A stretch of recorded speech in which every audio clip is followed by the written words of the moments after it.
अध्याय 5 दिन बाद दानी के अधीनस्थ ने उन्हें बताया कि एक कोलंबियाई व्यक्ति उनसे मिलना चाहता है। दानी ने मन ही मन सोचा कि आखिरकार कोलंबियाई आ गया है और उसे पता लगाना होगा कि क्या हो रहा है। जल्दी उसे अंदर लाओ, उन्होंने कहा। वह व्यक्ति गंभीर भाव के साथ दानी के सामने खड़ा हुआ और बोला, जनरल गुस्तावो के पास आपके लिए एक संदेश है। कैसा संदेश? दानी से पूछा। आपने हमारा सामान चुरा लिया, हमारे लोगों को मार डाला और हम इसे बिना सजा के नहीं जाने देंगे।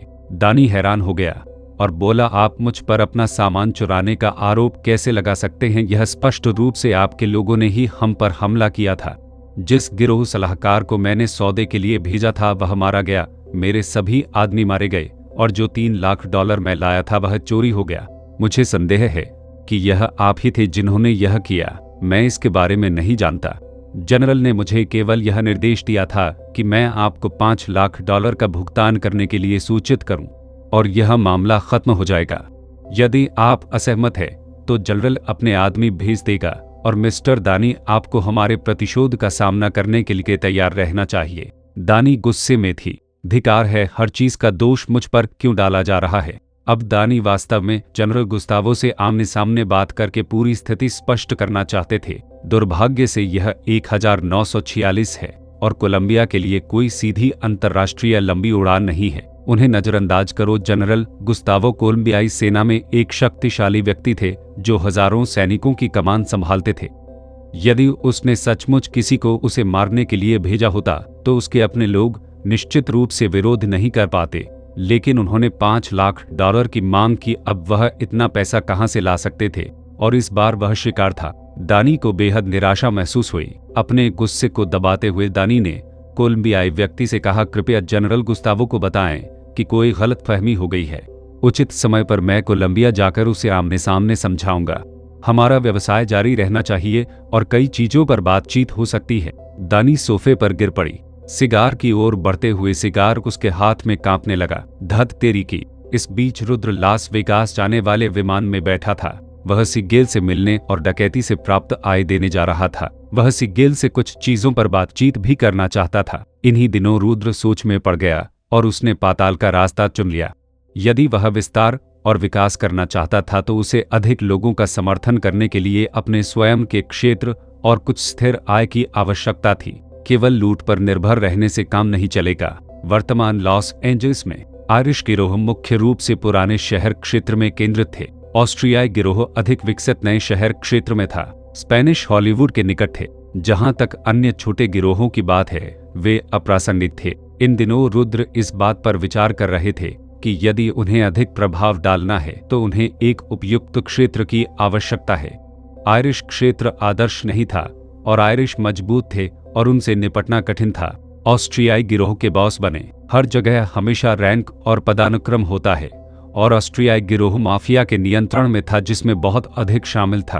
उसने सोचा कि बॉस बनना बहुत मुश्किल होगा। रुद्र की नजर स्पेनिश गैंग पर पड़ी। हालांकि स्पेनिश गिरोह का क्षेत्र छोटा था, इसकी भौगोलिक स्थिति अच्छी थी जिससे हॉलीवुड क्षेत्र पर नियंत्रण था।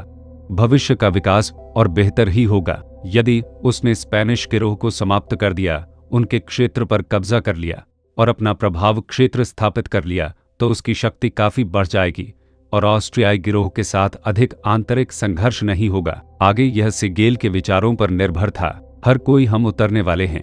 अपनी सीट बेल्ट बांधना मत भूलना। पायलट ने अपने पीछे दर्जन भर यात्रियों को जोर से चिल्लाया। विमान छोटा था, उसमें केवल 18 या 19 यात्री सवार थे। आसमान बहुत उबड़-खाबड़ था और प्रोपेलरों की आवाज बहुत तेज थी। इस प्रकार के उड़ान अनुभव को केवल भयानक ही कहा जा सकता है, लेकिन यह वर्तमान में यात्रा करने का सबसे तेज तरीका है। लॉस एंजलिस से लास वेगास तक लगभग 480 किलोमीटर है, जिसमें कार से लगभग आधा दिन लगेगा। रुद्र ने अपनी सीट बेल्ट चेक की। वह नहीं चाहता था कि हिंसक पायलट उसे बाहर फेंक दे। टकराना, बैंग बैंग, तेज झटकों और खड़खड़ाहट की आवाज के बाद आखिरकार विमान रुक गया। रुद्र ने अपना सूटकेस उठाया और विमान से उतर गया। सूट पहने एक युवक उसके पास आया। क्या आप श्री जय रुद्र हैं? हाँ मैं हूँ। मिस्टर सिगेल ने मुझे आपको लेने के लिए भेजा है। कार वहीं पर है। रुद्र ने युवक की ओर देखा।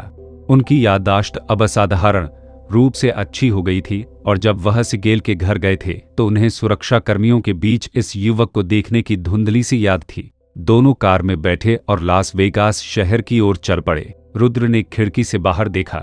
चारों ओर धूल भरी भूरी चट्टानें और पीली घास के कुछ सूखे टुकड़े थे, हर जगह उजाड़ था। थोड़ी देर बाद कार शहर में दाखिल हुई। रुद्र अपने पिछले जीवन में लास वेगास गया था, जो 21वीं सदी का जुआ शहर था, रोशनी से जगमगाता था और गगनचुंबी इमारतों से भरा हुआ था, हलचल भरा और खर्चीला था। अब रुद्र की नजर में लास वेगास को एक शहर भी नहीं कहा जा सकता था। यह एक छोटा सा शहर था जिसकी इमारतें मुख्य रूप से राजमार्ग के दोनों ओर केंद्रित थी। 1829 में मैक्सिकन व्यापारियों के एक समूह ने पानी से समृद्ध लास वेगास घाटी की खोज की और इसका नाम लास वेगास रखा, जिसका स्पेनिश में अर्थ है घास के मैदान। दशकों बाद नेवादा में सोने की खोज ने कई लोगों को आकर्षित किया, जिससे लास वेगास एक छोटे शहर में बदल गया। 1905 में जब रेलवे पूरा हो गया तो लास वेगास एक महत्वपूर्ण जंक्शन के रूप में उभरा।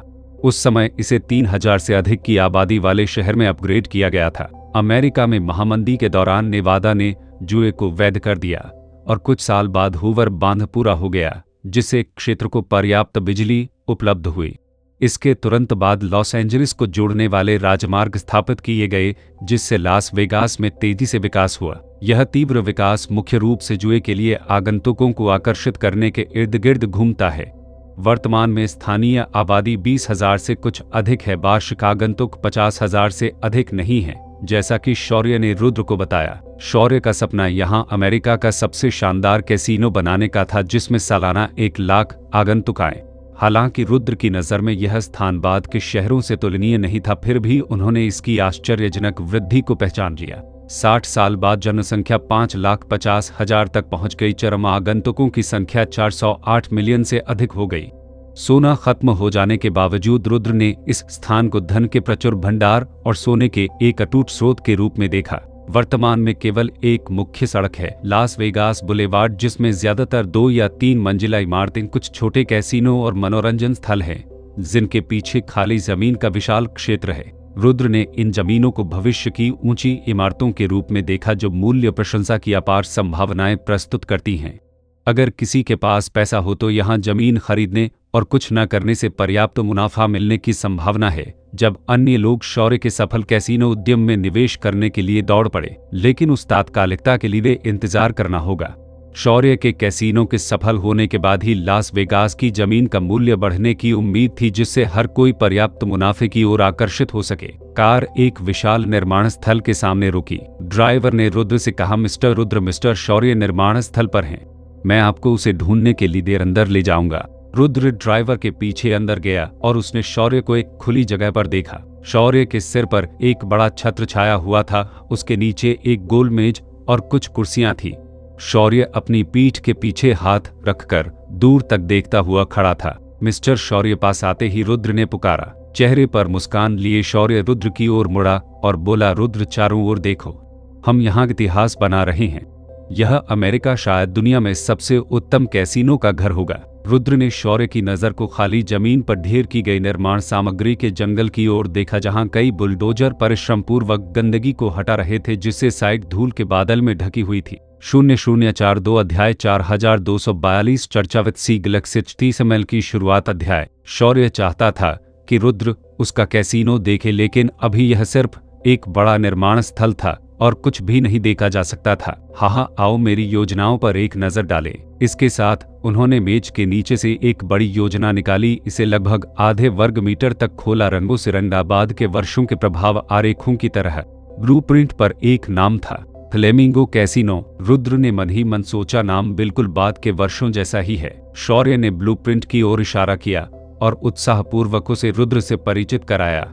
यहाँ कुछ लोग आते थे और शौर्य के पास निर्माण के दौरान कई विचार थे, इसलिए उसने रुद्र को विश्वास पात्र माना। यहाँ लगभग 30 मीटर ऊंचा एक विशाल नियॉन स्तंभ बनाया जाएगा। मैं चाहता हूँ कि लास वेगास आने वाला हर कोई फ्लेमिंगो का चिन्ह देखे और यहाँ आकर्षित हो। प्रवेश द्वार एक विस्तृत गलियारा होगा, जिसके दोनों ओर ताड़ के पेड़ लगाए जाएंगे। मुझे वे ऊंचे ताड़ के पेड़ चाहिए। मैंने उनमें से 300 पौधे पहले ही प्लांट कंपनी से ऊंची कीमत पर आरक्षित कर लिए हैं। जब लोग भविष्य में यहाँ आएंगे तो उन्हें सिर्फ गर्मी और सूखापन महसूस नहीं होगा। मैं चाहता हूँ कि पर्यटक यहाँ ताजगी भरे नखलिस्तान का अनुभव करें। यहाँ आने वाले हर किसी को ऐसा महसूस होना चाहिए कि वे एक महल में प्रवेश कर रहे हैं। एक छोटी नदी यहाँ पानी लाएगी, कैसीनो के लिए आवश्यक सारा पानी उपलब्ध कराएगी, पार्किंग स्थल, दुकानें, टेनिस कोर्ट, धूप सेंकने के केंद्र, सिनेमाघर और अन्य सुविधाएं। लगभग वह सब कुछ जिसके बारे में कोई सोच सकता है वह यहाँ है। यद्यपि रुद्र बाद के युग से आया था, फिर भी वह शौर्य के विचारों की प्रशंसा करता था। यदि उनकी दृष्टि के अनुसार पूरा किया गया तो यह स्थान वास्तव में जुए और मनोरंजन का संयोजन करते हुए एक अवकाश स्वर्ग बन जाएगा। मिस्टर शौर्य, आपका अनुमान है कि यदि सब कुछ आपके डिजाइन के अनुसार बनाया जाए तो आपको कितने पैसे की आवश्यकता होगी? रुद्र ने पूछा। मुझे नहीं पता, मैंने पहले ही 4 मिलियन जुटा लिए हैं, लेकिन मुझे डर है कि यह पर्याप्त नहीं होगा। तब शौर्य बिना किसी परवाह के हल्के से मुस्कुराया।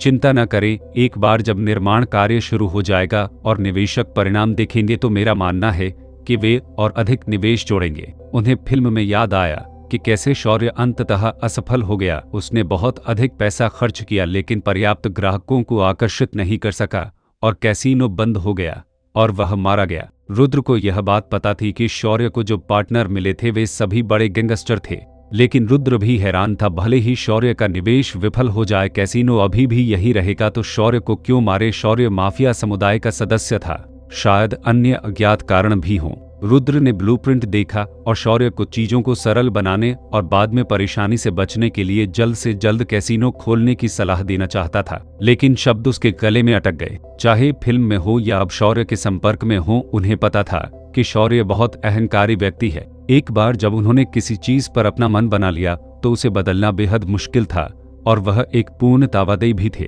अब उसे फ्लेमिंगो कैसीनो के प्रति बहुत उत्साह था और उसकी अपनी सलाह अप्रभावी होगी।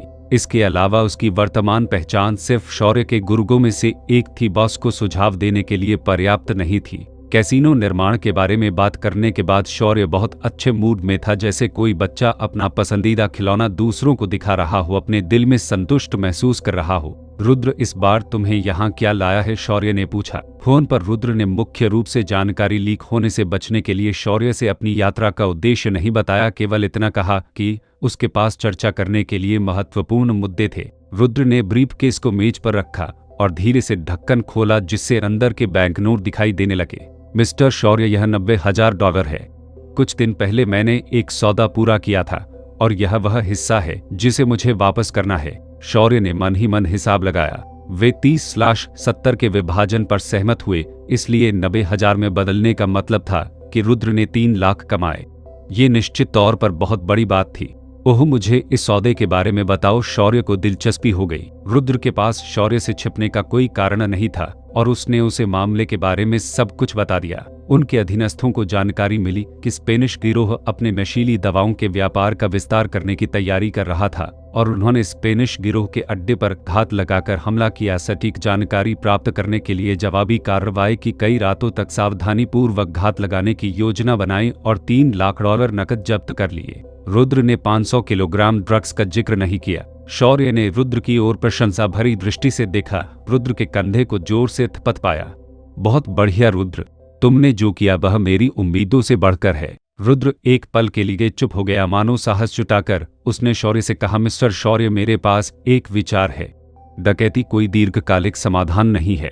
ठीक से पैसा कमाने के लिए एक स्थिर और लाभदायक व्यवसाय करना सबसे अच्छा है। आप क्या सोच रहे हैं? शौर्य ने पूछा। मैं स्पेनिश गिरोह के क्षेत्र पर कब्जा करना चाहता हूँ। मेरा अनुमान है कि उस क्षेत्र से हम सालाना $1 मिलियन या उससे भी अधिक कमा सकते हैं। शौर्य ने गंभीरता से रुद्र की ओर देखा, फिर अचानक हंस पड़ा। रुद्र, मुझे विचारों और प्रेरणा वाले युवा पसंद हैं। क्या आप जानते हैं कि मैंने आपको पहले स्थान पर क्यों चुना? क्योंकि मैं आप में जोखिम लेने का दृढ़ संकल्प देखता हूँ, कुछ ऐसा जो फ्रेड में नहीं है। उस समय मैंने क्षेत्र उसे सौंप दिया था। उसने इसे 7 या 8 वर्षों तक प्रबंधित किया, लेकिन क्षेत्र वही रहा, कोई विकास नहीं हुआ। आयरिश और स्पेनिश अपने क्षेत्रों में हमेशा की तरह व्यापार करते रहे। अगर हम आयरिश और स्पेनिश को पूरी तरह से मिटा दें तो हम लॉस एंजेलिस की भूमिगत दुनिया को पूरी तरह से एकजुट कर देंगे। रुद्र, मैं तुम्हारा समर्थन करता हूँ। यदि आप स्पेनिश गिरोह को खत्म कर सकते हैं तो मैं आपको अपना खुद का गिरोह बनाने की इजाजत देने के लिए सहमत हूँ।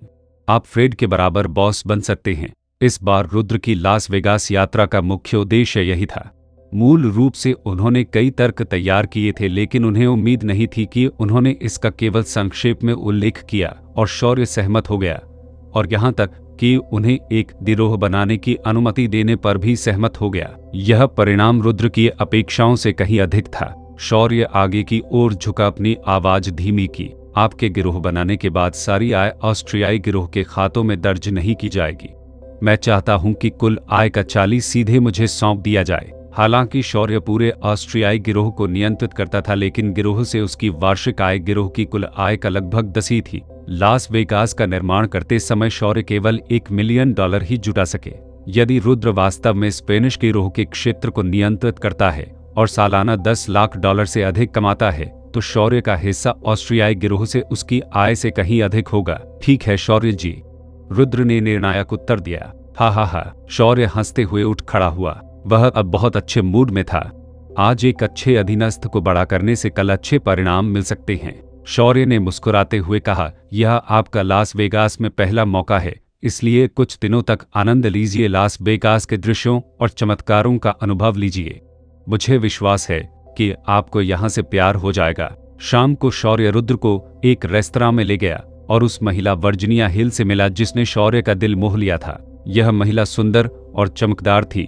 उसने एक बेहतरीन शाम का गाउन पहना हुआ था जिसमें उसका फिगर झलक रहा था। उसके चेहरे पर हमेशा गर्व की हल्की सी झलक दिख रही थी। शायद यह उसकी अनोखी आभा थी जिसने माफिया सरगना शौर्य को आकर्षित किया। रात के खाने के बाद शौर्य रुद्र को एक कैसीनो में ले गया। आप आमतौर पर क्या खेलना पसंद करते हैं? शौर्य ने पूछा। रुद्र ने उत्तर दिया, ओह, स्पेनिश गिरोह के साथ आखिरी बार को छोड़कर मैं कभी कैसीनो में नहीं गया। शौर्य ने मुस्कुराते हुए अपना सिर हिलाया। आपको और चीजों का अनुभव करना चाहिए।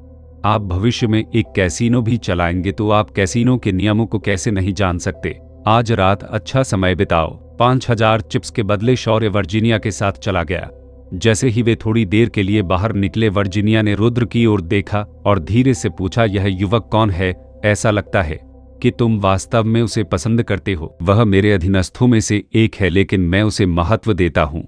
मुझे लगता है कि उसका भविष्य असीमित है। चिप्स का आदान प्रदान करते समय वर्जीनिया ने फिर से रुद्र की ओर देखा। वह जानती थी कि शौर्य बहुत घमंडी व्यक्ति था जो अपने अधीनस्थों की बहुत कम प्रशंसा करता था। उसे आश्चर्य हुआ कि इस युवक में कौन से असाधारण गुण थे जिसके कारण शौर्य उसे इतना महत्व देता था। 0043 अध्याय 4343 HD सिक्योरिटी कंपनी सतमा का प्रारंभ अध्याय। रुद्र को जुए में विशेष रुचि नहीं है। प्रत्येक जुआरी का मानना है कि वे भाग्यशाली होंगे, लेकिन वास्तव में अंत में घर जीतना तय है। जुआरी भाग्य में विश्वास करते हैं, कैसीनो गणित में विश्वास करता है। कैसीनो को धोखा देने की आवश्यकता नहीं है। वे अकेले गणितीय सूत्रों से जुआरियों की जेब खाली कर सकते हैं। जुए में जीतने का एकमात्र नियम जुआ नहीं खेलना या शायद बैकर बनने की क्षमता होना नहीं है। पिछले जन्म में रुद्र ने कई जिज्ञासु मित्रों के साथ लास वेगास का दौरा किया था जो अपनी किस्मत आजमाने से खुद को रोक नहीं सके थे। रुद्र ने उनके साथ टेबल पर बैठने के प्रलोभन का विरोध किया और इसके बजाय मनोरंजन के लिए स्लॉट मशीनों के कुछ राउंड खेले। चिप्स के लिए 2000 का आदान प्रदान करने के बाद रुद्र शौर्य के बगल में बैठ गया। खेल सरल था। कार्ड के कुछ राउंड देखने के बाद रुद्र ने तुरंत नियमों को समझ लिया। शौर्य और वर्जीनिया उत्साह से खेल रहे थे। दोनों ने इस प्रक्रिया का आनंद लिया। हालांकि कई राउंड के बाद उनमें से प्रत्येक को $1000 से अधिक का नुकसान हुआ, जबकि नौसिखिए रुद्र ने काफी कुछ जीता। 2 घंटे बाद रुद्र ने अप्रत्याशित रूप से $3000 से अधिक जीत लिया। शौर्य ने रुद्र की ओर देखा और मुस्कुराया। ऐसा लगता है कि तुम्हारी किस्मत अच्छी है। मैंने हमेशा माना है कि कुछ लोग वास्तव में भाग्यशाली होते हैं और ऐसा लगता है कि तुम उनमें से एक हो। बाद में तीनों टेक्सास होल्डम पोकर में चले गए। रुद्र की किस्मत लगातार चमकती रही। 2 घंटे तक खेलने के बाद उसने कई बड़े हाथ जीते, जिससे उसके चिप्स बढ़कर $10,000 से अधिक हो गए, जबकि शौर्य और वर्जीनिया ने अपने सभी चिप्स खो दिए। रुद्र ने अपने सारे चिप्स उन दोनों की ओर बढ़ा दिए। मिस्टर शौर्य, मिस वर्जीनिया, ये आपके लिए हैं। ओह, क्या आपका खेलना खत्म हो गया? हाँ, मुझे आराम करने और कल सुबह लॉस एंजलिस के लिए अपनी फ्लाइट पकड़ने की जरूरत है। कुछ और दिनों के लिए लास वेगास में नहीं रुकेंगे? शौर्य ने पूछा।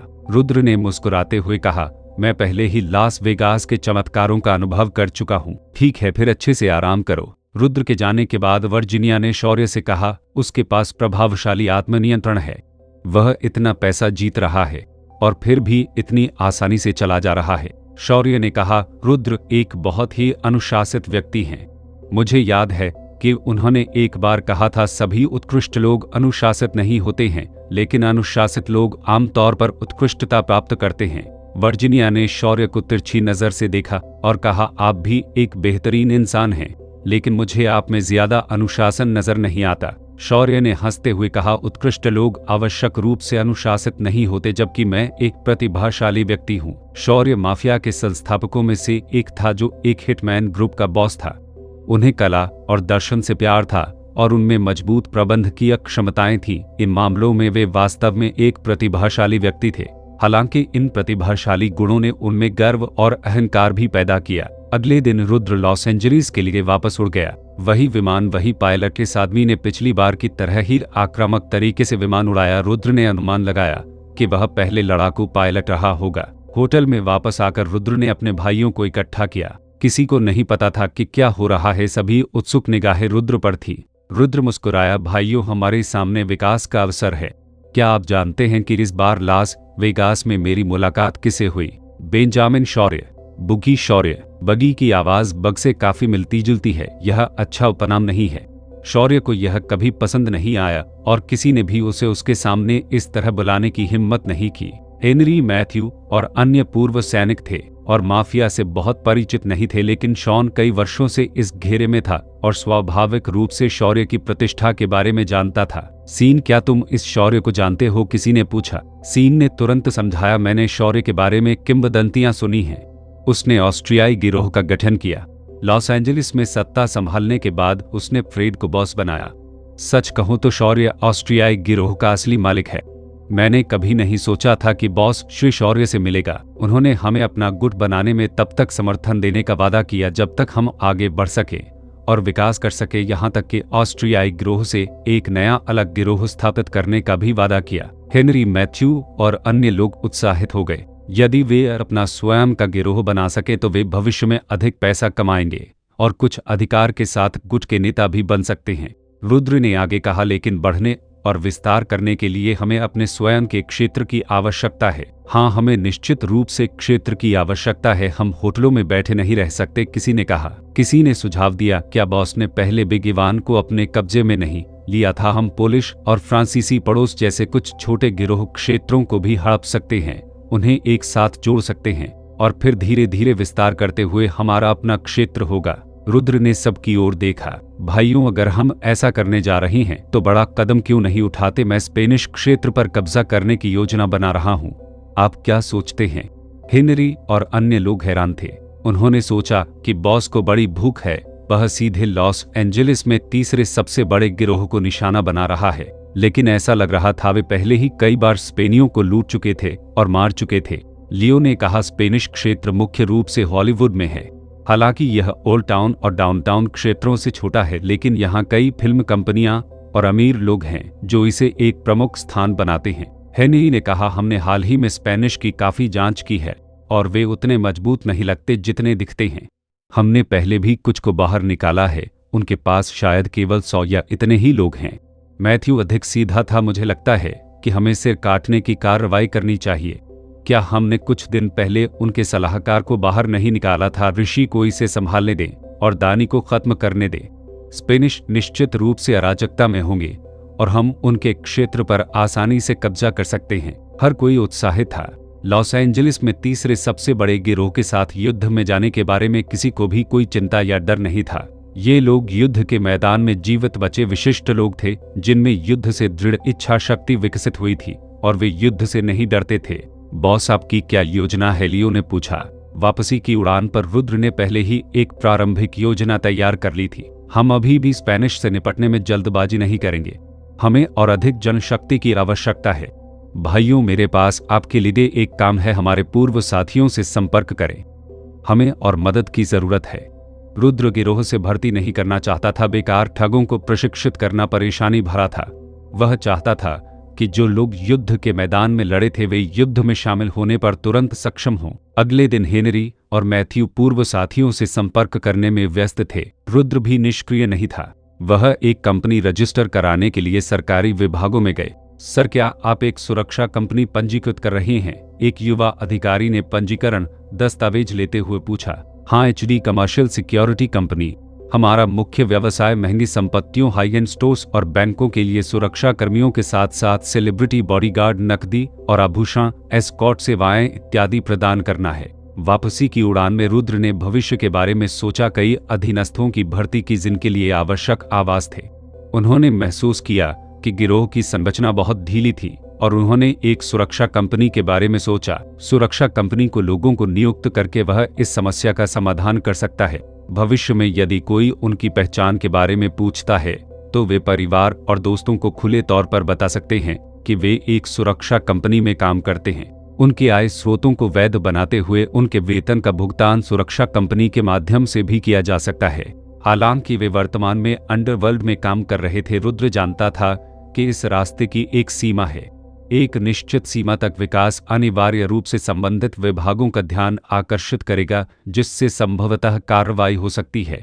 इसलिए उन्होंने पहले से ही यथासंभव कानूनी रूप से उद्यम स्थापित करने की योजना बनाई थी, जिससे भविष्य में सफेदी की सुविधा मिल सके। संयुक्त राज्य अमेरिका में जब तक आपकी कंपनी कानूनी और वित्तीय रूप से वैध है, कोई भी आपको छू नहीं सकता है। 0044 अध्याय 4444 लबाकस दालमक सतमल की शुरुआत। अध्याय। कंपनी का पंजीकरण पूरा होने के बाद रुद्र ने एक अन्य रियल एस्टेट कंपनी से संपर्क किया। मैं एक फार्म या फैक्ट्री खरीदने की योजना बना रहा हूं, खासकर हॉलीवुड के पास। इसे विशाल होना चाहिए। क्या आपके पास कोई अच्छी सिफारिशें हैं? सुरक्षा कंपनी को संचालन और कर्मियों के प्रशिक्षण के लिए एक आधार की आवश्यकता होती है, इसलिए स्थान बहुत छोटा नहीं हो सकता। रुद्र अपनी कलाई पर चमकदार सोने की घड़ी पहनकर अपनी लग्जरी कार चलाता था। विक्रेता ने उसे एक महत्वपूर्ण ग्राहक के रूप में पहचाना और उसके साथ असाधारण सम्मान का व्यवहार किया। एक बड़ी जगह वेस्ट हॉलीवुड में एक फैक्ट्री स्थित है, हालांकि यह थोड़ी दूर है। यह क्षेत्र काफी विशाल है, जिसमें फैक्ट्री की इमारतें, गोदाम और एक छात्रावास की इमारत है, जिसमें 100 से अधिक कर्मचारी रह सकते हैं। वहां उपयुक्त भूमि का एक बड़ा टुकड़ा भी है, जो कुल 18 एकड़ है। यह किस प्रकार का कारखाना है? रुद्र ने पूछा। यह एक फैक्ट्री है जो प्लास्टिक की गुड़िया बनाती है, लेकिन उनकी गुड़िया बेचने के लिए बहुत बदसूरत हैं, जिसके परिणाम स्वरूप उत्पादों का बैकलॉग हो गया है। मालिक ने मूल रूप से नई गुड़िया बनाने की योजना बनाई थी, लेकिन युद्धकालीन प्लास्टिक प्रतिबंधों के कारण कच्चे माल नहीं मिल सके। सामना करने में असमर्थ फैक्ट्री दिवालिया हो गई और बैंक ने अधिग्रहण कर लिया। अब यह कुल 98,500 में बिक्री के लिए है। 98,500 की कीमत काफी अधिक प्रतीत होती है। लॉस एंजलिस के बाहरी इलाके में जमीन की मौजूदा कीमतों को देखते हुए 18 एकड़ जमीन की कीमत केवल $30,000 से थोड़ी अधिक है। मूल्य कारखाने के निर्माण और उपकरण में निहित है, लेकिन इन्हें उनके हाथ से हटाने के लिए अतिरिक्त 60,000 का भुगतान करना असंभावित था। यही कारण है कि यह फैक्ट्री इतने लंबे समय से बिना किसी खरीदार के बिक्री पर है। इस पर कुछ विचार करने के बाद रुद्र ने विक्रेता से पूछा, क्या आप मुझे इसे व्यक्तिगत रूप से दिखाने के लिए ले जा सकते हैं? कोई समस्या नहीं है, विक्रेता तुरंत सहमत हो गया। रुद्र की लग्जरी कार में लेट नामक ड्राइवर के साथ सवार होकर विक्रेता ने मुस्कुराते हुए कहा, यह फैक्ट्री काफी समय से लटकी हुई है और बैंक अधीर हो रहा है। श्री रुद्र, यदि आप खरीदने के बारे में गंभीर हैं तो मैं बैंक के साथ बातचीत करने का सुझाव देता हूं। वे अपने वित्तीय दबावों के कारण कीमत कम करने को तैयार हो सकते हैं। विक्रेता ने कहा। लॉस एंजलिस सिटी बैंक गैर निष्पादित संपत्ति प्रभाग प्रबंधन। इस नाम ने रुद्र के दिमाग में घंटी बजा दी। रुद्र ने विक्रेता की ओर देखते हुए पूछा, क्या आपको चिंता नहीं है कि अगर कीमत कम हो गई तो आपका कमीशन कम हो जाएगा? विक्रेता ने हंसते हुए कहा, ईमानदारी से कहूं तो इस तरह के बैंकों की लिस्टिंग कीमत से असंबंधित निश्चित कमीशन के साथ आती है, इसलिए स्वाभाविक रूप से मुझे उम्मीद है कि श्री रुद्र सौदा कर सकते हैं। इसी तरह मैं अपना पैसा कमाता हूं। खिलौना फैक्ट्री में पहुंचने पर बैंक द्वारा नियुक्त सुरक्षा गार्डों द्वारा उनका स्वागत किया गया, ताकि किसी को भी मशीनरी को गुप्त रूप से हटाने से रोका जा सके। धीमी आवाज में विक्रेता ने आगे कहा, बैंक में 4 लोग शिफ्ट में काम करते हैं। प्रत्येक व्यक्ति प्रति सप्ताह $35 कमाता है। केवल वेतन के लिए बैंक प्रति वर्ष $7,200 खर्च करता है, जो 2 वर्षों में कुल $14,400 होता है। विक्रेता ने बताया कि बैंक को इस कारखाने पर सालाना नुकसान हो रहा है, जो कम कीमत पर बातचीत करने का एक ठोस कारण प्रदान करता है। वास्तव में कारखाने का क्षेत्रफल बहुत बड़ा था।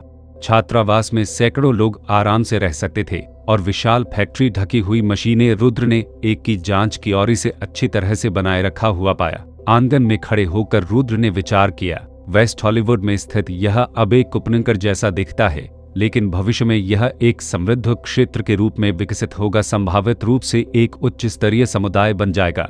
कारखाने के उपकरणों पर विचार किए बिना भी कुछ वर्षों तक इस भूमि पर कब्जा रखने से इसके मूल्य में काफी वृद्धि हो सकती है। इसे सुरक्षा कंपनी के मुख्यालय के रूप में पंजीकृत किया जा सकता है, जिसमें नए रंगरूटों के रहने के लिए छात्रावास, प्रशिक्षण के लिए यार्ड और भंडारण के लिए फैक्ट्री को सील किया जा सकता है। इसे खरीदने पर घाटा नहीं होगा। हालांकि रुद्र $90,000 से अधिक खर्च नहीं करने वाला था। वह निश्चित रूप से बैंक के साथ बातचीत कर सकता था। विक्रेता से जानकारी लेकर रुद्र हेनरी और मैथ्यू को खोजने के लिए होटल के आवास पर लौट आया। क्या आप लोगों को केविन मैडिन नाम का वह लड़का याद है? रुद्र ने पूछा। हेनरी को पहले तो यह याद नहीं आया। मैथ्यू ने हंसते हुए कहा, हा हेनरी, तुम कैसे भूल सकते हो? वह तुम्हारा चचेरा भाई है जिसे हमने स्पेनिश कैसीनो में मार गिराया था और अपहरण कर लिया था, फिर उसकी कुछ बेवकूफ़ी भरी तस्वीरें ली थी। हेनरी को अब याद आया। क्या हो रहा है बॉस? क्या आप चाहते हैं कि हम वह पैसा वसूल करें? उसे याद आया कि उसने 1 महीने पहले उसे फिरौती के लिए कुछ पैसे तैयार करने के लिए कहा था। ऐसा नहीं है। मुझे याद है कि आप लोगों ने पहले उल्लेख किया था कि Kevin Madden Los Angeles city bank में क्रेडिट विभाग के प्रमुख हैं। रुद्र की याददाश्त तेज थी। उसने एक बार हेनरी से यह बात सुनी थी और उसे अच्छी तरह याद थी। विक्रेता ने बैंक कर्मचारियों के साथ बातचीत करने का सुझाव दिया और उसने तुरंत उस आदमी के बारे में सोचा। हेनरी ने अपना सिर खुजलाया। परिचित लगता है। मेरे पास आपके लिए एक काम है। मैं भावी भर्तियों के लिए एक फैक्ट्री खरीदने की योजना बना रहा हूँ। बैंक वर्तमान में इसे बेच रहा है और इसका प्रबंधन केविन मैडिन द्वारा किया जाता है। मैं चाहता हूँ कि आप उससे बात करें। कोई बात नहीं बॉस। हेनरी तुरंत सहमत हो गया। रुद्र ने दोनों को कुछ विवरण दिए और वे कार में बैठ गए। शाम को जैसे ही काम के घंटे खत्म हुए, केविन मैडिन बैंक भवन से बाहर निकले और सहकर्मियों के साथ विदाई लेते हुए सड़क के किनारे खड़ी अपनी कार के पास पहुंचे। जैसे ही उसने कार का दरवाजा खोला और अंदर गया, उसके पीछे एक आकृति दिखाई दी जिससे केविन चौंक गया। हिलना मत, आवाज मत करना, हेनरी ने पीछे से कहा। वह आवाज सुनकर केविन का शरीर कांप उठा। वह उस आवाज से बहुत परिचित था। यह उन 2 अपहरणकर्ताओं में से एक का था जिन्होंने एक बार उसका अपहरण कर लिया था। रिहा होने के बाद उन्हें लंबे समय तक बुरे सपने आते रहे। उनकी आवाजें सताती रही। हर बार इसने उसे झकझोर कर जगा दिया। मिस्टर किडनैपर, हेलो, मैं मदद के लिए चिल्लाऊंगा या फोन नहीं करूंगा। क्या आप पैसे लेने के लिए यहाँ हैं? मुझे क्षमा करें, मेरे पास केवल 3,600 तैयार है। यदि यह पर्याप्त नहीं है, क्या आप मुझे और समय दे सकते हैं? मैं अंतर को पूरा करने का एक तरीका ढूंढूंगा। मैं यहाँ किसी और चीज के लिए हूँ, हेनरी ने कहा। केविन मैडिन अचंभित रह गए। आप क्या चाहते हैं? उसे आश्चर्य हुआ कि क्या ये लुटेरे उससे बैंक डकैती में सहायता करने के लिए कह रहे थे। कोई ये दिवालिया फैक्ट्री खरीदना चाहता है जिसे आपका बैंक बेच रहा है। यह मेरे बॉस का एक दोस्त है जो कम कीमत पर बातचीत करना चाहता है, हेनरी ने समझाया। राहत महसूस करते हुए केविन को एहसास हुआ कि यह बैंक लूटने के बारे में नहीं था। कौन सी फैक्ट्री है? केविन ने जल्दी से पूछा। Shady Grove toy factory. कोई घंटी बजाओ। हाँ, मुझे याद है। केविन को वास्तव में हेनरी द्वारा बताई गई फैक्ट्री याद आ गई। कुछ महीने पहले चर्चा के दौरान गैर निष्पादित परिसंपत्ति प्रबंधन ने इसे विशेष रूप से कठिन बिक्री के रूप में उल्लेख किया था। इसमें पैसे की हानि हो रही थी और इसे अत्यंत गैर निष्पादित परिसंपत्ति के रूप में वर्गीकृत किया गया था। तुम्हारे बॉस का दोस्त किस कीमत पर खरीदना चाहता है? केविन ने सावधानी से पूछताछ की। बेशक जितना कम उतना बेहतर। मैं समझता हूँ। ठीक है, इसे संभालने के लिए कल कोई आपसे संपर्क करेगा। याद रखें, कीमत जितनी कम होगी उतना अच्छा होगा। अगर यह ठीक रहा तो आपका कर्ज माफ कर दिया जाएगा। केविन को राहत महसूस हुई। डकैती से पहले उन्होंने उससे $5,000 तैयार कराए, जो काफी बड़ी रकम थी। केविन बैंक में उच्च रैंकिंग वाले अधिकारियों में से एक थे जो प्रति वर्ष केवल 5,000 से 6,000 कमाते थे। इस कार्य में सफल होने पर अनिवार्य रूप से उसे 1 वर्ष का वेतन प्राप्त होगा। चिंता मत करो, मैं इसे संभालने की पूरी कोशिश करूंगा, केविन ने कहा। हेनरी कार से बाहर निकला और पास के दूसरे वाहन में चला गया जो तेजी से चला गया। पूरी मुठभेड़ के दौरान केविन ने कभी भी हेनरी की ओर मुड़कर देखने की हिम्मत नहीं की। जब लुटेरे आखिरकार चले गए तभी उसने राहत की सांस ली। हकीकत में हालांकि लुटेरे उसके दरवाजे पर नहीं आए थे, केविन अच्छा नहीं कर रहा था। उसकी फोटो खींची गई थी और वे लुटेरे अप्रत्याशित थे, उनके लिए और अधिक के लिए वापस आना मुश्किल नहीं होगा। इसीलिए उसने प्रतिशोध के डर से इसकी सूचना पुलिस को नहीं दी। इस अवधि के दौरान लुटेरों से कोई संपर्क नहीं होने के कारण केविन किनारे पर था। आज की मुलाकात से वास्तव में उसे काफी राहत मिली। केविन ने अपनी कार स्टार्ट नहीं की बल्कि बैंक भवन में वापस चला गया और क्रेडिट विभाग के एक स्टाफ सदस्य को ढूंढते हुए उनसे खिलौना कारखाने की सभी जानकारी की सावधानी पूर्वक जांच करने के लिए कहा। वह हर उस मुद्दे को इंगित करना चाहता था जो बैंक की मांग दर को कम कर सकता है। क्रेडिट विभाग के प्रमुख के रूप में केविन वित्त और अर्थशास्त्र में पारंगत थे और यह मामला उनके अधिकार क्षेत्र में आता था। उनसे बेहतर कोई भी अंदर और बाहर को नहीं समझ सका। इससे पहले उन्होंने हमेशा कीमतें बढ़ाने की पूरी कोशिश की थी। इस बार वह जानबूझकर कम कीमत पर बातचीत करने के कारण ढूंढ रहा था। दुनिया रहस्यमय तरीके से काम करती है। 0045 अध्याय 4545 तोइफा तवीलो किसी शंखसतमल का प्रारंभ अध्याय। अगले दिन शॉन और रियल एस्टेट बिक्री प्रतिनिधि के साथ Rudra Los Angeles city bank पहुंचे। आलीशान बैंक लॉबी में प्रवेश करते हुए रिसेप्शनिस्ट ने पूछा, आप सज्जन लोग यहाँ किससे मिलने आए हैं? शॉन ने उत्तर दिया, हम प्रबंधक श्री केविन मैडेन की तलाश कर रहे हैं। क्या आपका कोई अपॉइंटमेंट है? बस उसे बताएं कि हम यहाँ एक खिलौना फैक्ट्री की खरीद पर चर्चा करने आए हैं। उसे पता होना चाहिए। रिसेप्शनिस्ट ने उन पर नजर डाली और केविन के कार्यालय को फोन करने के लिए फोन उठाया। प्रबंधक मैडेन नीचे 3 सज्जन एक खिलौना फैक्ट्री की खरीद पर चर्चा करने के लिए कह रहे हैं। क्या आपके पास उनसे मिलने का समय है? बहुत बढ़िया, कृपया उन्हें तीसरी मंजिल पर स्वागत कक्ष में जाने को कहें। डेजी, क्या आप उन्हें वहां दिखा सकती हैं? मुझे डर है कि उन्हें यह नहीं मिलेगा। फोन रखने के बाद रिसेप्शनिस्ट रुद्र और अन्य लोगों को देखकर मुस्कुराई। मिस्टर मैडेन आपको तीसरी मंजिल पर जाने के लिए कहते हैं, कृपया मेरे पीछे आएं। आगे बढ़ते हुए रिसेप्शनिस्ट ने उन्हें तीसरी मंजिल पर एक सुंदर ढंग से सजाए गए बैठक कक्ष में ले जाया और उनके लिए कॉफी बनाने की पेशकश की। बिक्री प्रतिनिधि, जो बैंकों में जाने के लिए नया नहीं था, के साथ पहले कभी इतना अच्छा व्यवहार नहीं किया गया था। उसे आश्चर्य हुआ कि वे इस बार इतने मिलनसार क्यों हो रहे थे। क्या श्री रुद्र एक महत्वपूर्ण व्यक्ति हो सकते हैं? यह सोचते हुए बिक्री प्रतिनिधि ने गंभीरता से रुद्र की ओर देखा। जल्द ही केविन एक अन्य अधेड़ उम्र के व्यक्ति के साथ बैठक कक्ष में प्रवेश किया। रुद्र और अन्य लोगों को देखकर उन्होंने मुस्कुराते हुए एक दूसरे का स्वागत किया। हेलो, मैं केविन मैडेन हूँ, क्रेडिट विभाग का प्रमुख। मैं डेव हूँ, क्रेडिट विभाग के संकटग्रस्त परिसंपत्ति प्रबंधन का प्रमुख हूँ। यह रुद्र की केविन मैडेन से पहली मुलाकात थी। आप पिछली बार इस आदमी ने अपना सिर ढका हुआ था, उसने अपना चेहरा नहीं देखा। मिस्टर मैडेन नमस्ते, मैं शॉन हूँ। यह मेरे बॉस हैं मिस्टर रुद्र और यह रियल एस्टेट बिक्री प्रतिनिधि हैं। हम यहाँ बैंक के साथ खिलौना फैक्ट्री पर चर्चा करने के लिए आए हैं, शॉन ने समझाया। केविन ने रुद्र की ओर देखा, सोचा कि यह उस गिरोह के नेता का दोस्त होगा जिसका उल्लेख डाकू ने किया था। जब तक यह सौदा चलता रहेगा, गिरोह ने उससे दोबारा फिरौती न मांगने का वादा किया। हेलो मिस्टर रुद्र, केविन ने अपना हाथ बढ़ाते हुए गर्मजोशी से कहा। हेलो मिस्टर मैडेन, रुद्र ने हाथ मिलाते हुए उत्तर दिया। दोनों पक्ष बैठे और बातचीत की मुद्रा में आ गए। डेव ने रुद्र की ओर मुस्कुराते हुए कहा, मिस्टर रुद्र, मुझे विश्वास है कि आपको बिक्री कंपनी से खिलौना फैक्ट्री के बारे में जानकारी मिली है।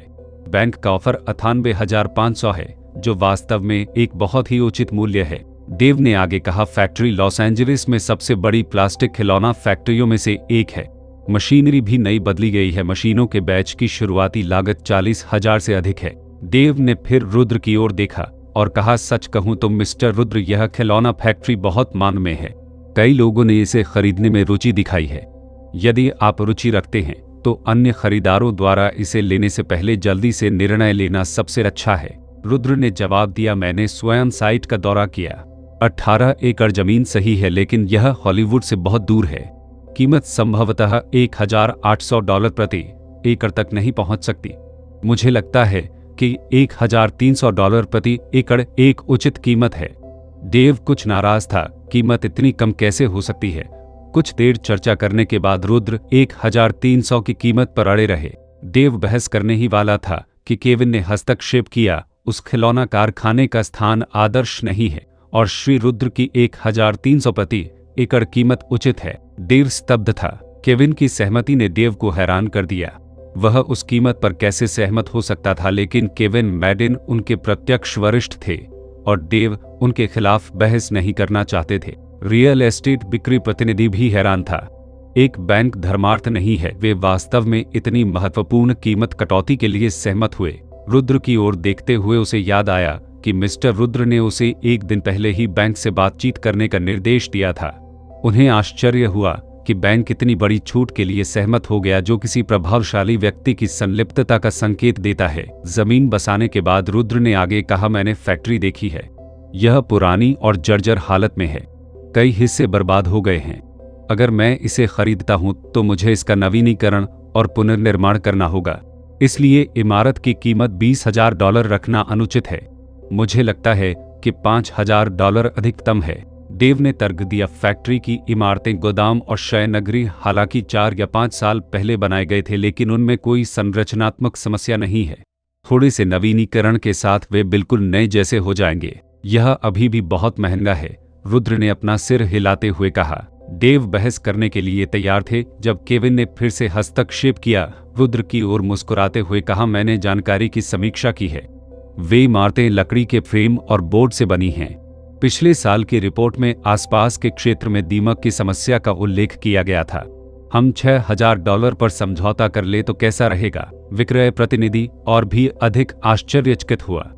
$20,000 से लेकर $6,000 तक श्री रुद्र निश्चित रूप से बातचीत करना जानते हैं। रुद्र ने आगे कहा, जहां तक मशीनों की बात है, वे 3 साल पुरानी हैं, 3 साल से बेकार हैं और कई में जंग लग चुकी है और वे खराब हो चुकी हैं। रुद्र ने बताया, मशीनरी आजकल जल्दी पुरानी हो जाती है। इसके अलावा मुझे मुख्य रूप से स्थान में दिलचस्पी है। मेरा खिलौने बनाने का कोई इरादा नहीं है। अगर वे मशीनें बिक जाती हैं तो उन्हें केवल स्क्रैप के दाम मिलेंगे। अनुमान है कि वे $3,000 में भी नहीं बिकेंगी। देव लगभग गुस्से में था। उन्होंने तर्क दिया, भले ही वे सेकेंड हैंड हों, फिर भी उन मशीनों से $10,000 मिल सकते हैं, तो फिर आप उन्हें बेच सकते हैं। मुझे कोई आपत्ति नहीं है। रुद्र ने कंधे उचकाए। देव अवाक था। बैंक व्यक्तिगत रूप से संपत्ति नहीं बेचते हैं। इन मशीनों को कौन बेचेगा? खुद मिस्टर रुद्र। बैंक हमेशा एक पैकेज के रूप में संपत्ति बेचते हैं, कोई खुदरा बिक्री नहीं होती है, देव ने बड़बड़ाते हुए कहा। उस स्थिति में कीमत कम करें। मैं इसे जमीन के लिए अतिरिक्त भुगतान के रूप में मानूंगा, रुद्र ने सुझाव दिया। देव ने सोचा, आप जो जमीन खरीद रहे हैं वह भी महंगी नहीं है। वास्तव में यह बहुत सस्ता है। क्या आप एक पैसा भी खर्च किए बिना खरीदने की योजना बना रहे हैं? हम व्यावहारिक रूप से इसे दे रहे हैं। थोड़ी देर की चुप्पी के बाद केविन मैडेन ने फिर से कहा, मिस्टर रुद्र, आपने वैध बातें कही हैं। हालांकि हम हमेशा संपत्तियों को एक पैकेज के रूप में बेचते हैं।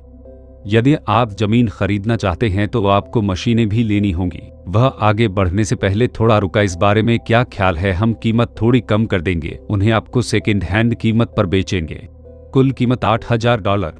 आप क्या सोचते हैं? केविन ने स्पष्ट रूप से अनुमोदन मानते हुए रुद्र की ओर देखा। उसके बगल में डेव ने जोर से पलकें झपकाईं, फिर भी यह समझने की कोशिश कर रहा था कि उन्होंने इसे इतनी कम कीमत पर क्यों बेचा।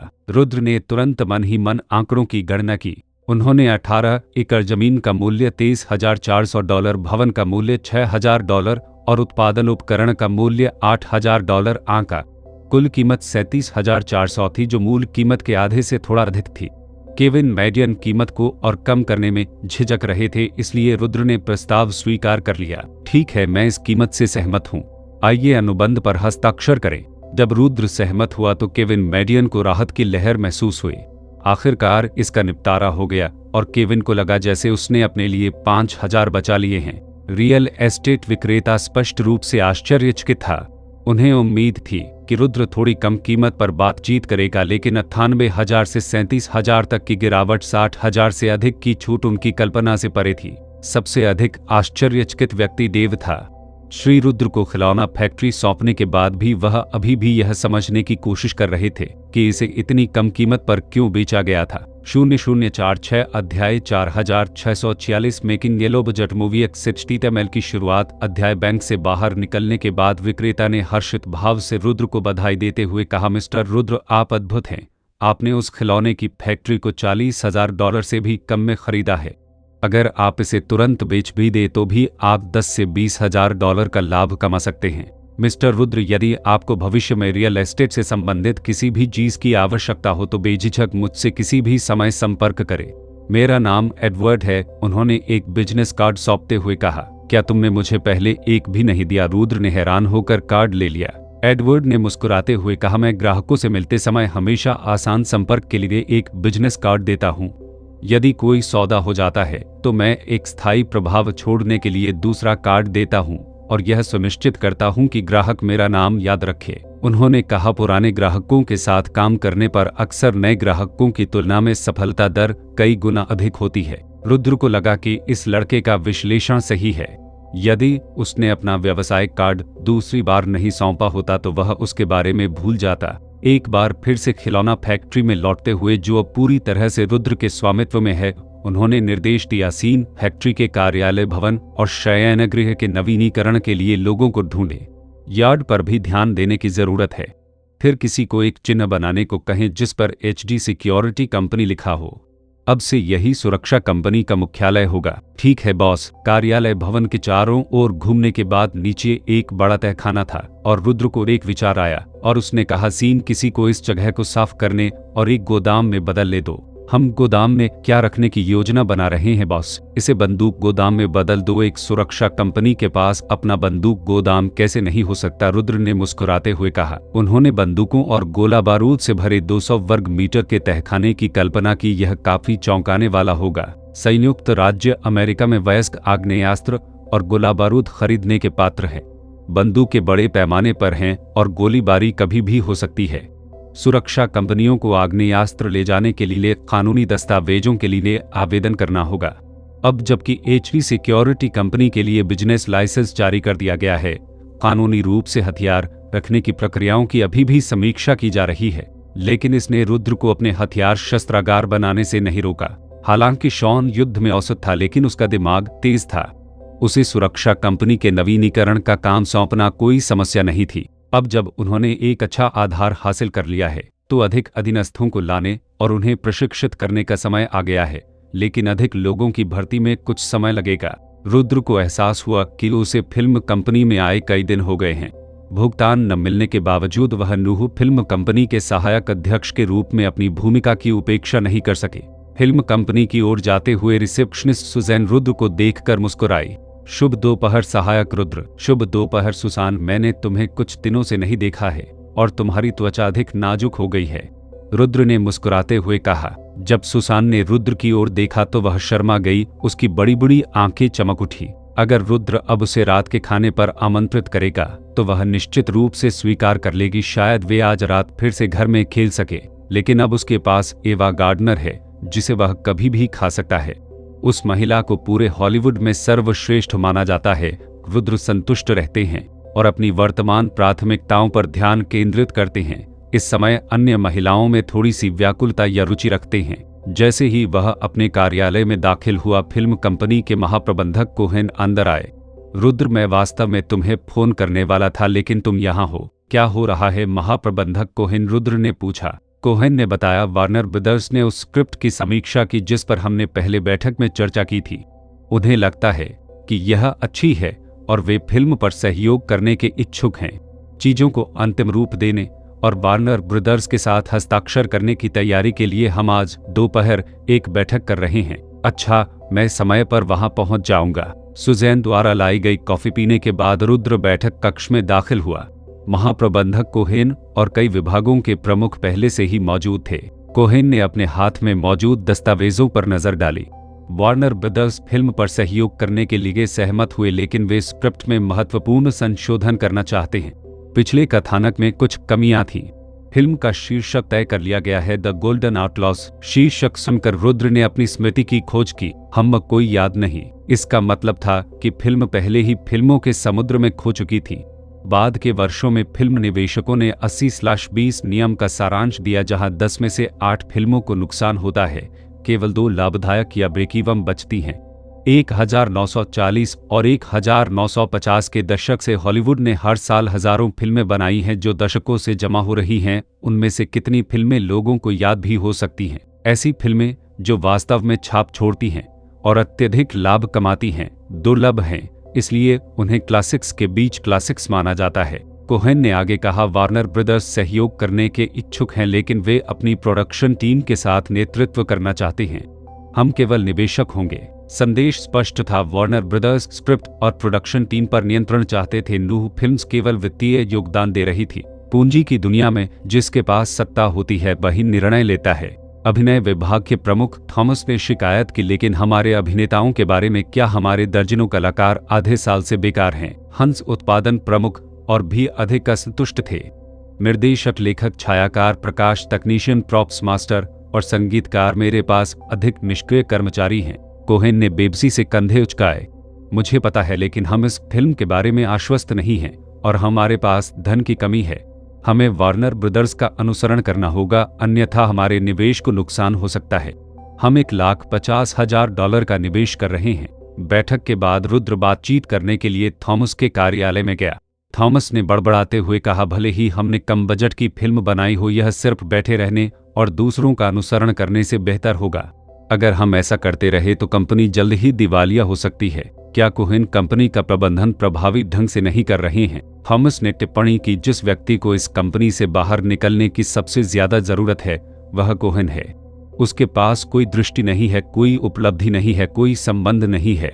बॉस ने फिल्म कंपनी उसे सौंप दी और उसने बॉस के लिए एक पैसा भी नहीं कमाया। रुद्र ने सोचा, क्या यह व्यक्ति सिगेल तक इन विचारों को पहुंचाने के लिए मेरे सहायक अध्यक्ष का उपयोग करने की कोशिश कर रहा है? हे दिलचस्प, हर जगह राजनीति और विरोधाभास है। इतनी छोटी फिल्म कंपनी में भी।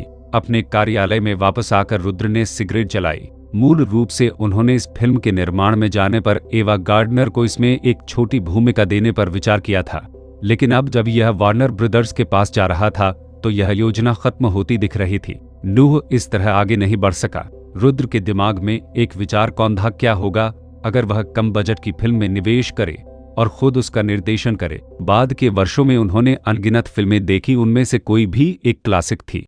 कम बजट की फिल्म ढूंढना मुश्किल नहीं होना चाहिए। पैसा कमाना और महिलाओं को आकर्षित करना फायदे का सौदा है। लेकिन ये फिल्म नोआ से नहीं संभली। नूह के साथ बहुत सारे मुद्दे थे और यह उसकी कंपनी नहीं थी। भले ही बॉस सिगेल था, रुद्र के पास दूसरों के लिए दुल्हन की पोशाक बनाने की नेक भावना नहीं थी। अब वह कितना पैसा लगा सकता है? उसने 2 डकैतियों से $1,70,000 कमाए, खिलौने की फैक्ट्री पर $40,000 खर्च किए, जिसे फैक्ट्री की इमारत पर गिरवी रखकर कवर किया जा सकता था, जिससे संभावित रूप से कुछ पैसे वापस मिल गए। खर्चों के लिए कुछ छोड़ने के अलावा वह संभवतः $1,50,000 लगा सकते हैं। 1946 में भी एक फिल्म में $1,50,000 का निवेश करना एक छोटा निर्माण माना जाएगा। क्या फिल्माना है? रुद्र को अचानक प्रेरणा मिली। उन्होंने एक बार एक क्लासिक पश्चिमी फिल्म पर आधारित PS4 गेम खेला था। बाद के वर्षों में इसे पश्चिमी देशों के क्लासिक्स में से एक माना गया। 1964 में निर्मित उस फिल्म की लागत केवल 2 लाख थी, लेकिन उसने बॉक्स ऑफिस पर करोड़ों की कमाई की और कई प्रशंसाएं प्राप्त की। रुद्र ने कागज का एक ढेर उठाया और एक शीर्षक लिखा, द वाइल्ड बंच। सारांश, जय नाम का एक अकेला इनामी शिकारी मैक्सिकन सीमा पर एक छोटे से शहर में आता है और उसे 2 गुतो रेमन बंधुओं और शेरिफ बैक्स्टर के बीच चल रहे संघर्ष के बारे में पता चलता है। नगरवासियों की दुर्दशा देखकर वह इन 2 बुरी ताकतों को खत्म करने का फैसला करता है। फिल्म में एक महिला पात्र रेमन को बंदी बनाया गया है, एक ऐसी भूमिका जिसका स्क्रीन समय न्यूनतम है लेकिन प्रभाव बहुत अधिक है। रुद्र का मानना था कि अवा इस भूमिका के लिए बिल्कुल उपयुक्त है। सारांश लगभग 3 से 4 हजार शब्द लंबा था और रुद्र को लगा कि यह कहानी को स्पष्ट रूप से समझाता है। उसने फोन उठाया और ऑफिस बुलाया। मिस्टर रुद्र, मैं आपके लिए क्या कर सकता हूँ? दूसरी तरफ से आवाज आई। रुद्र ने निर्देश दिया, मेरे लिए कंपनी के पटकथा लेखक लाओ, मुझे उनसे बात करनी है। हर किसी की अपनी खासियत होती है। वह स्क्रिप्ट नहीं लिख सकते थे, इसलिए उन्होंने इसे उन पेशेवरों पर छोड़ दिया जो यही थे। 0047 अध्याय 4747 क्राफ्टिंग नॉरच चाद स्क्रिप्टक 60 की शुरुआत। अध्याय 2 पटकथा लेखक आए। एक का नाम डेविड शॉ और दूसरे का नाम न्यूटन है। सहायक, रुद्र हमसे क्या चाहता है? दोनों ने पूछा। मैंने एक कहानी के बारे में सोचा है और चाहता हूं कि आप इसे पटकथा में बदलने में मेरी मदद करें। देखिए, रुद्र ने पांडुलिपि को ऊपर धकेल दिया। डेविड और न्यूटन दोनों के मन में एक साथ एक विचार आया, एक और महत्वाकांक्षी युवा व्यक्ति जो सोचता है कि बॉस द्वारा नोटिस किए जाने और सहायक बनने का मतलब है कि वह कुछ भी कर सकता है। उन्होंने सूक्ष्म दृष्टि से पांडुलिपि ले ली। लेकिन जितना अधिक उन्होंने पढ़ा उतना ही अधिक आश्चर्यचकित हो गए। उन्हें यह काफी अच्छी कहानी लगी। अतीत में अधिकांश पश्चिमी फिल्में सोने पश्चिमी बस्तियों के विकास और मूल अमेरिकियों से अविभाज्य थी, लेकिन इस स्क्रिप्ट में वे निश्चित तत्व नहीं थे। इसने एक अकेले नायक की कहानी बताई। 3000 शब्दों के इस संक्षिप्त सारांश को देखकर उन्होंने पहले से ही अपने दिमाग में एक शानदार कहानी की रूपरेखा तैयार कर ली थी, जिसमें एक चरवाहे की छवि भी शामिल थी जो घोड़े पर सवार होकर दुनिया को चलाता था। एक बहादुर और बेलगाम नायक था। मुझे उम्मीद है कि मैं कल पटकथा का पहला ड्राफ्ट देख पाऊंगा। आप में से कौन इसमें मेरी मदद कर सकता है? रुद्र ने कहा। दोनों पटकथा लेखक स्तब्ध रह गए। कल मिस्टर रुद्र, यह संभव नहीं है। इसमें कम से कम 1 सप्ताह लगेगा, न्यूटन ने जवाब दिया। रुद्र को एहसास हुआ कि कला से जुड़े लोग हमेशा काम धीरे धीरे करते हैं। 10,000 शब्दों की पटकथा पूरी करने में उन्हें काफी समय लग जाता था और एक फिल्म बनाने में अक्सर कई महीने लग जाते थे। भविष्य में कुछ उपन्यास लेखक एक दिन में 10,000 शब्द लिख सके, इसलिए नहीं कि वे विशेष रूप से प्रतिभाशाली थे, बल्कि इसलिए कि वे वास्तव में प्रयास कर रहे थे। रुद्र ने दोनों को घूरते हुए कहा, मैं खुद इस कहानी को फिल्माने में निवेश करने की योजना बना रहा हूँ। मुझे विश्वास है कि अगर फिल्म बनती है तो यह पुरस्कार जीतेगी और स्क्रिप्ट शुल्क भी होगा। आप दूसरे पटकथा लेखक का नाम भी रख सकते हैं। एक पुरस्कार विजेता काम के साथ आपका मूल्य भी बदल जाएगा। उन्हें इस कहानी में संभावनाएं दिखी। यदि इसने वास्तव में कोई पुरस्कार जीता तो वे भी प्रसिद्ध हो सकते हैं। हालांकि वे दूसरे पटकथा लेखक थे, फिर भी वे दूसरों को बता सकते थे कि उनके पास पुरस्कार विजेता काम है। हॉलीवुड पार्टियों में भाग लेते हैं और लड़कियों को चुनना उनके लिए आसान है। डेविड ने कहा, मिस्टर रुद्र, हम यह काम करेंगे। हम पटकथा का पहला ड्राफ्ट आपको कल दोपहर सौंप देंगे। दोनों पटकथा लेखकों के चले जाने के बाद रुद्र फिर से स्क्रीनिंग रूम में गया। नूह फिल्म कंपनी की सुविधाएं काफी पूर्ण थी। इसकी अपनी फिल्म लाइब्रेरी और स्क्रीनिंग रूम थी। उन्होंने कर्मचारियों से अपनी कंपनी के 2 निर्देशकों द्वारा निर्देशित फिल्में प्राप्त करने और उनमें से एक उपयुक्त निर्देशक का चयन करने की तैयारी करने को कहा। पहले निर्देशक की शैली शहरी शैलियों की ओर झुकी हुई थी और इसमें थोड़ा हास्य का अनुभव था, जो रुद्र की इच्छा से काफी अलग था। दूसरे निर्देशक का नाम जोनाथन नोलन था और वह पश्चिमी काउबॉय फिल्मों की शूटिंग में अच्छे थे।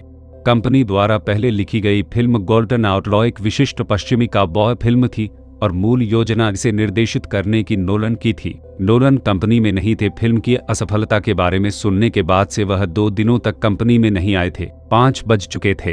इस समय किसी को कंपनी में बुलाना उचित नहीं था। रुद्र को कंपनी निर्देशिका से नोलन के घर का फोन नंबर मिला और उसने उसे डायल किया। अनगूठी अनगूठी अनगूठी। फोन उठाया गया। क्या मैं जान सकता हूँ कि आप कौन बोल रहे हैं? क्या यह निर्देशक नोलन है? हाँ, यह कौन है?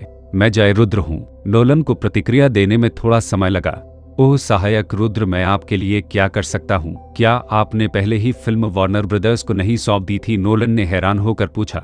रुद्र ने उत्तर दिया, यह एक नई फिल्म है पश्चिमी काउबॉय शैली की। क्या कंपनी इस साल बजट से बाहर नहीं है? नहीं, मैंने एक निवेश सुरक्षित कर लिया है, रुद्र ने कहा। रुद्र एक बार में दाखिल हुआ। उसे एक शांत बूथ मिला। उसने अपना कोट उतार दिया और एक तरफ रख दिया।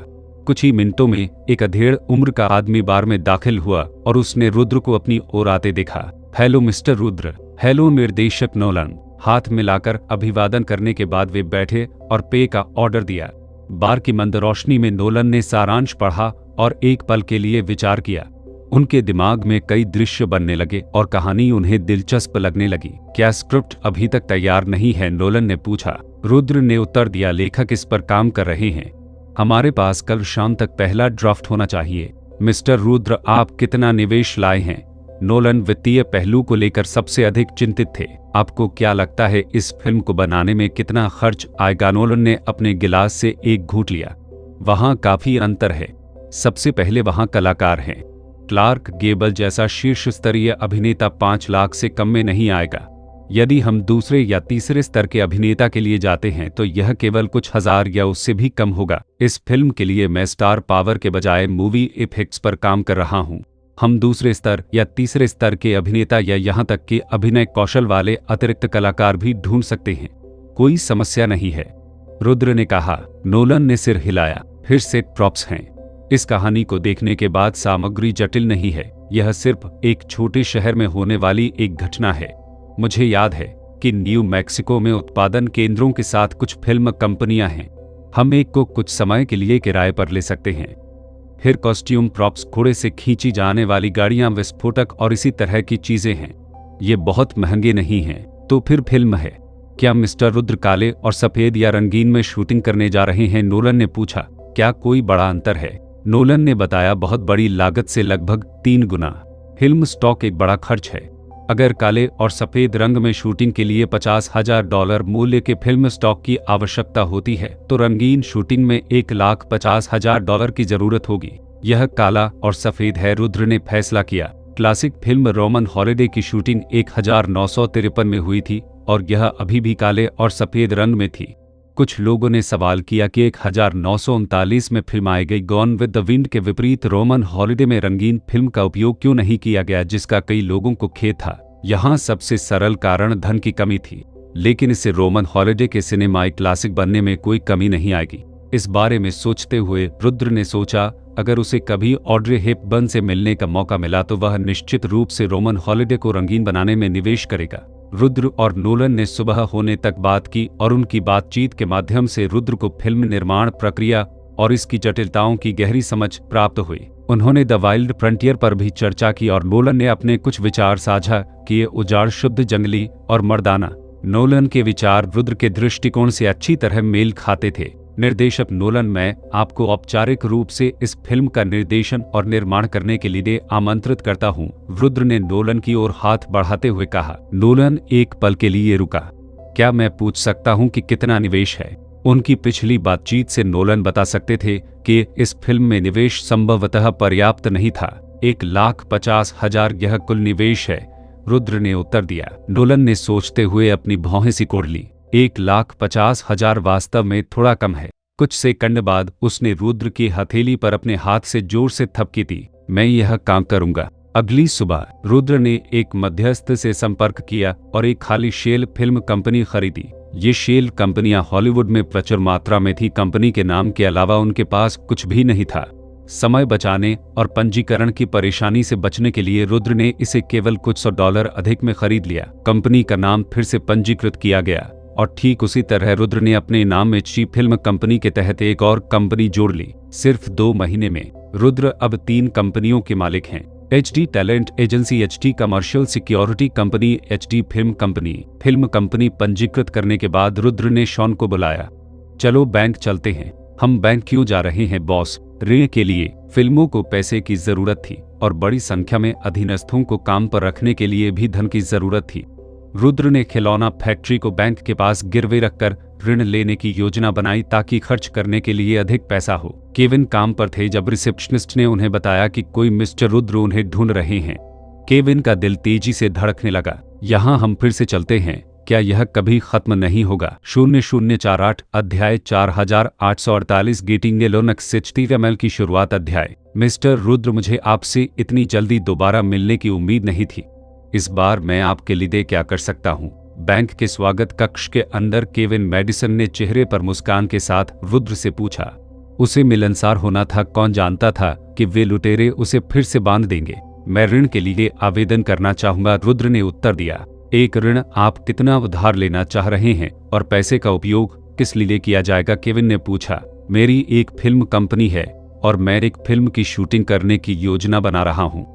अभी हमारे पास पैसे की थोड़ी कमी है, इसलिए मैं बैंक से कुछ पैसे उधार लेने पर विचार कर रहा हूँ। मैं समझ गया।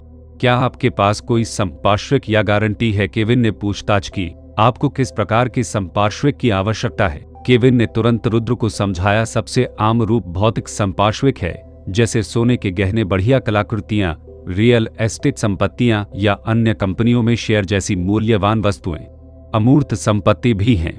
हॉलीवुड में कुछ अनूठे संपार्श्विक विकल्प हैं। उदाहरण के लिए, यदि MGM ऋण चाहता है तो वे संपार्श्विक के रूप में गॉन विद द विंड जैसी फिल्म का उपयोग कर सकते हैं। भले he gone with the wind वर्षों से चल रही है, फिर भी यह MGM के लिए सालाना हजारों राजस्व अर्जित करती है, इसलिए इसे संपार्श्विक के रूप में भी माना जा सकता है। मैं अपनी खिलौना फैक्ट्री के लिए कितना उधार ले सकता हूँ? रुद्र ने पूछा। केविन अचंभित रह गया। श्री रुद्र ने कल ही खिलौने की फैक्ट्री खरीदी थी और आज वह पहले से ही इसे ऋण के लिए संपार्श्विक के रूप में उपयोग कर रहे थे। वह काफी तेज था। क्या इसकी योजना पहले से बनाई गई थी?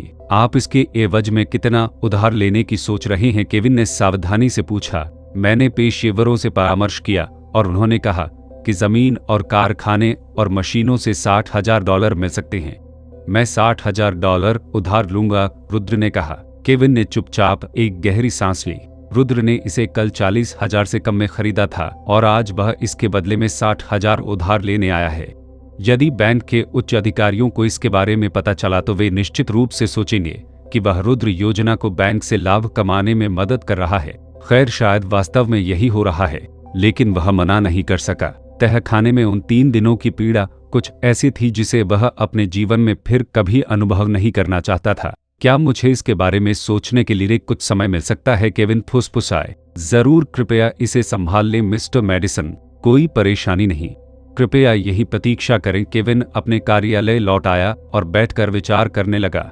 वह क्रेडिट विभाग का प्रमुख था और 50,000 से कम के ऋण के लिए उसे उच्च अधिकारियों से अनुमोदन की आवश्यकता के बिना निर्णय लेने का अधिकार था। शायद अनावश्यक जटिलताओं से बचने के लिए उसे $50,000 उधार देना सबसे अच्छा होगा। केविन ने ऋण कागजी कार्रवाई तैयार की और बैठक कक्ष में लौट आया। मिस्टर रुद्र, मेरा अधिकतम अधिकार मुझे $50,000 का ऋण स्वीकृत करने की अनुमति देता है। इससे अधिक के लिए ऊपरी प्रबंधन से अनुमोदन की आवश्यकता होगी और कम से कम 2 सप्ताह या उससे अधिक समय लगेगा। एक क्रेडिट मैनेजर के रूप में यह उनके जीवन में पहली बार था कि उन्होंने ऋण मांगने वाले किसी व्यक्ति से इस तरह से बात की। आमतौर पर कंपनी के मालिक ही उससे विनती करते थे।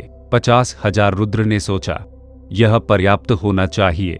फिल्म निर्माण के लिए $1,50,000 की कटौती के बाद भी उनके पास $30,000 से अधिक बचे होंगे, जो कुछ समय के लिए नए कर्मचारियों के खर्चों को कवर करने के लिए पर्याप्त होंगे। इसके अलावा यदि धक्का दिया गया तो वह हमेशा फिर से डकैती कर सकता है, शायद इस बार स्पेनिश गिरोह को भी। आखिरकार उसने उन्हें खत्म करने की ठान ली थी। ठीक है, यह 50,000 है, रुद्र ने सहमति व्यक्त की। केविन मेडिसन ने राहत की सांस ली।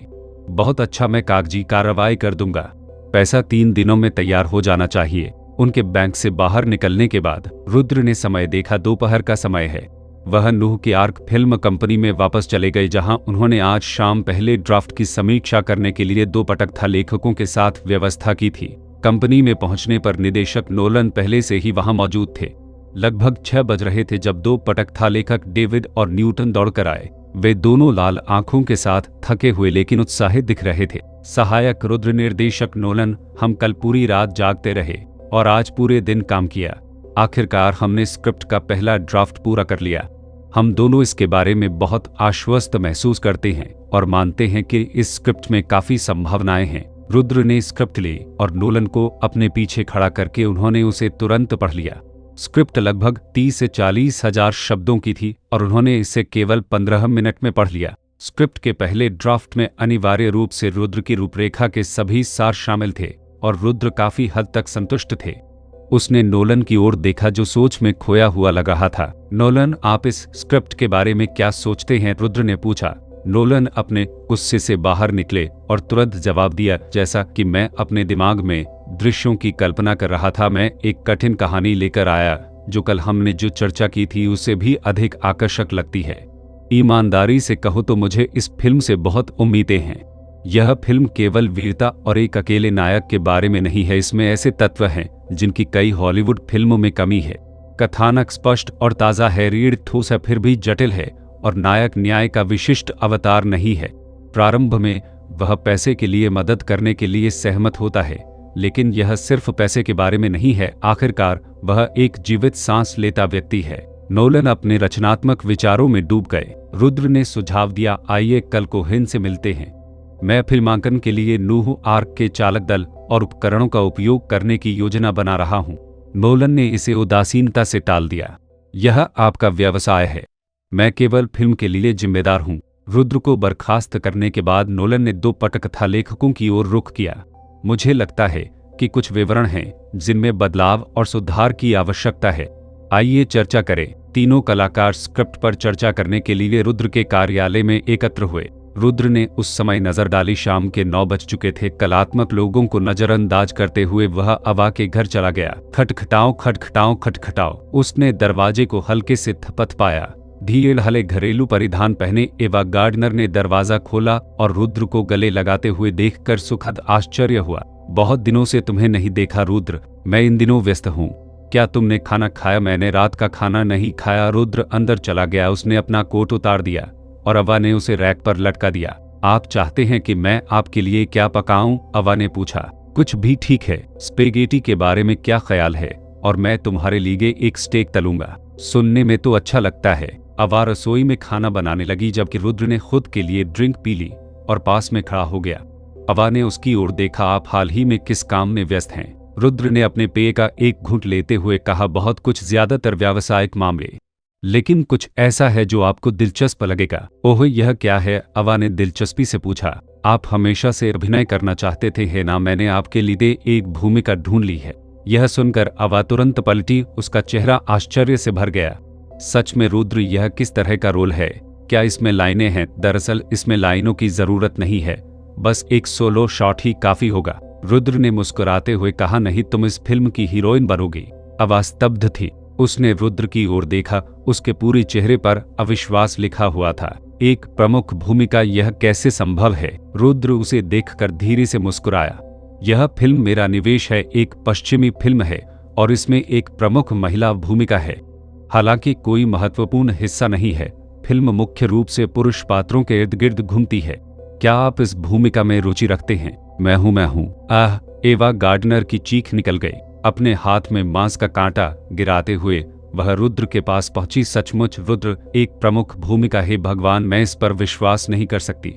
धन्यवाद रुद्र। अवा, मांस चल रहा है, इसके बारे में भूल जाओ रुद्र। 0049 अध्याय 4949 बातचीत इंताल और इक्विपमेंट सतमल की शुरुआत। अध्याय। एक अद्भुत रात्रि भोज। भोजन सादा था लेकिन सेवा उत्तम दर्जे की थी। वेट्रेस नौकरानी के वेश में ध्यान से परोसती थी, स्टेक काटती थी और उसे मुंह तक पहुंचाती थी। रेड वाइन का स्वाद बहुत अच्छा था। रात के खाने के बाद अवा रुद्र से फिल्म की कहानी के बारे में बात करती रही। पूरी कहानी सुनने के बाद अवा को एहसास हुआ कि वास्तव में, जैसा कि रुद्र ने कहा, यह फिल्म पूरी तरह से एक पुरुष उन्मुख फिल्म थी जिसमें महिला प्रधान की उपस्थिति बहुत कम थी। लेकिन उनकी पहली फिल्म में मुख्य भूमिका निभाना उनके लिए बेहद भाग्यशाली था।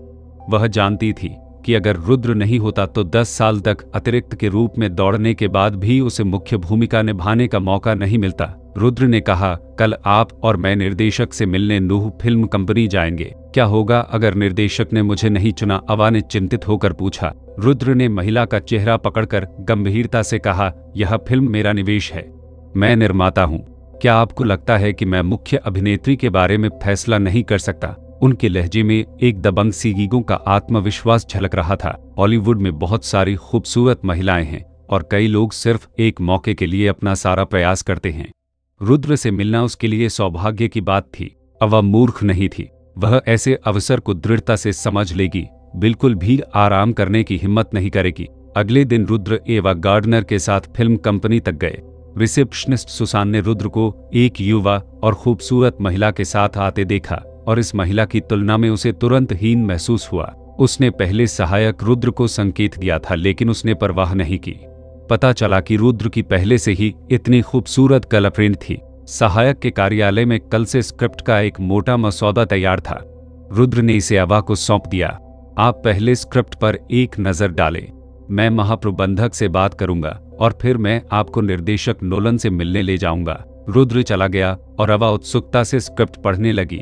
यह उनके जीवन में मिली पहली स्क्रिप्ट थी और उन्होंने इसे गहराई से संजो कर रखा था। महाप्रबंधक कोहेन के कार्यालय में कोहेन ने रुद्र को मुस्कुराते हुए देखा और उठ खड़े हुए। रुद्र, मैंने सुना है कि तुम एक फिल्म की शूटिंग की योजना बना रहे हो और हमारी कंपनी के निदेशक नोलन का उपयोग करना चाहते हो। रुद्र ने मुस्कुराते हुए कहा, यह सही है।